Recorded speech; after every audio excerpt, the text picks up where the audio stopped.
যার যাই সেই বোঝে কত শত মায়ের বুক খালি হয়েছে, কত শত মায়ের আহাজারি কান্নাকাটি, কত কিছুই না দেখতে হচ্ছে। আল্লাহ তাআলা আমাদের সবাইকে হেফাজতে রাখেন, আমিন। এই দোয়াই করি সবার জন্য। আর কোনো মায়ের বুক যেন খালি না হয়। সবাই সবাইয়ের জন্য বেশি বেশি দোয়া করবেন। বিসমিল্লাহির রহমানির রহিম। আসসালামু আলাইকুম। সবাই কেমন আছেন? আশা করি আল্লাহর অশেষ রহমতে সবাই খুব ভালো আছেন। তো আজকে আমার বড় মেয়ে তার নিজের হাতে কেক তৈরি করছে। পুরোটা কেক সে নিজে একাই তৈরি করবে। তো আমার কাছে সে মাপটা জেনে নিয়েছে কিভাবে কেক তৈরি করতে হবে। তো চায়ের কাপের মাপ দিয়ে সে আজকে মূলত 4টা ডিমের কেক তৈরি করবে। তো আমি সব কিছু বলে দিয়েছি। তো সে কেক তৈরি করে আমাদেরকে খাওয়াবে।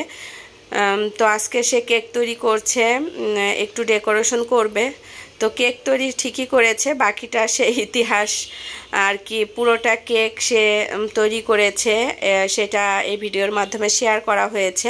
কিন্তু কেকটা ডেকোরেশন করার পরের ভিডিও আর এই ভিডিও শেয়ার করা হয়নি, কেননা আমার মেয়ে কেকটা তৈরি করার পরে সবাইকে কেটে কেটে দিয়ে দিয়েছে। আর সবাই খেয়ে নেওয়ার পরে আমার মেয়ের মনে পড়েছে যে আম্মু, আমি তো কেকটা কমপ্লিট করে ডেকোরেশন করলাম, কিন্তু ভিডিও করতে মনে নেই। তো আমি বললাম, ঠিক আছে বাবা, তাহলে ইতিহাসটা এটুকু থাক, কমপ্লিট করা লাগবে না। ইনশাল্লাহ পরবর্তীতে আবার কেকটা পুরোপুরি ডেকোরেশন করে সবার সাথে শেয়ার করবে।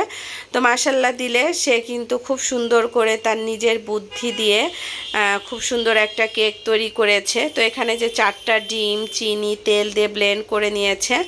আর এই যে এখানে প্রায় 2 কাপ ময়দা দিয়েছে, আর দিয়েছে বেকিং সোডা দিয়ে কিছুটা গুঁড়া দুধ দিয়েছে, দিয়ে ভালোভাবে চেলে যে ডিম ব্লেন্ড করে রেখেছে সেখানে এই শুকনা উপকরণ দিয়ে ভালোভাবে মিশিয়ে নিবে। তো ভিডিওটি দেখতে থাকেন, অবশ্যই আপনাদের ভালো লাগবে। আর ভিডিওটি দেখার শুরুতে কিন্তু একটা করে লাইক দিয়ে ভিডিওটি দেখে নেবেন। আমি কিন্তু প্রতিদিনই বলি যে আমার যে সকল ভাই আপুদের ভিডিও আমি দেখি সবার ভিডিওতেই কিন্তু আমি লাইক দিই। তো লাইকের কথা বলতে আসলে ভালো লাগে না, এটা সবারই একটা ব্যক্তিগত ব্যাপার। কেউ যদি না দেয় তাহলে এটা কখনো জোর করে আমরা নিতে পারবো না। তো আশা করি আমার ভাই আপুদের আমার ভিডিওটা যদি ভালো লাগে তাহলে ইনশাল্লাহ সবাই মন থেকে ভালোবেসে একটা করে লাইক দিবে। তো এখানে সে কেকের পুরো প্রণালীটা তৈরি করে নিয়েছে। এবার যে বাটিটাতে সে দিবে সেইটা, এই যে কেকের বাটিটা একটু ভালোভাবে তেলটা ব্রাশ করে নিচ্ছে। তেল ব্রাশ করে নিয়ে এর মাপে একটা গোল কাগজ কেটে নিয়ে কাগজটা এখানে বসিয়ে দিবে। তো মেয়েরা কিন্তু কাজ দেখতে দেখতে অনেকটা কাজই শিখে যায়। যেমন আমি ছোটোবেলায় আমার আম্মু যখন রান্না করতো, আম্মুর পাশে বসে থাকতাম। আম্মু যদি গরুর মাংস রান্না করতো, ওখান থেকে 2-3 পিস গরুর মাংস আমি সেরে রাখতাম।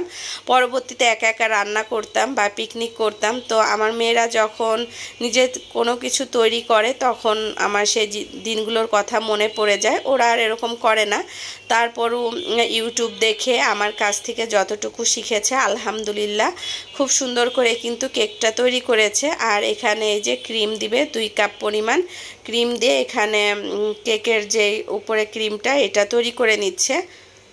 তো সব কিছুই সে শেয়ার করেছে, কিন্তু কেকটা ডেকোরেশন পরেই আমার মেয়ে আর শেয়ার করতে মনে ছিল না। তো যাই হোক, সবাই ক্ষমা সুন্দর দৃষ্টিতে দেখবে, ছোট মানুষ, মনে না থাকাটাই আসলে স্বাভাবিক। তো সে আমাদেরকে তৈরি করে যখন আমরা খেয়েছি আলহামদুলিল্লাহ এতটা টেস্টি হয়েছিল যে তোমাদেরকে বলে বোঝাতে পারবো না। তো এই ক্রিমে সে কিছুটা ভ্যানিলা এসেন্স দিয়ে দিল। আর এই যে দেখো কেকটা তৈরির পরে মাশাল্লাহ অনেক সফট হয়েছে আর খেতেও কিন্তু দারুণ ছিল। তো এই হলো আমার মেয়ের পুরো কেকটা, আর এখন সে ডেকোরেশন করবে। তো আজকের এ পর্যন্তই। আশা করি তোমাদের কাছে আমার এই ভিডিওটি ভালো লাগবে। সবাই আমার মামুনির জন্য দোয়া করবে। তো এখানে কিছু চিনি পানি ব্রাশ করে দিচ্ছে, তারপরে এই ক্রিমটা দিয়ে দিবে। ক্রিমটা সেট করে তারপর এক একটা লেয়ার দিয়ে তারপর উপরে সে তার মনের মতো করে ডেকোরেশন করে নিবে। তো কিছুটা চকলেটও দিয়েছে।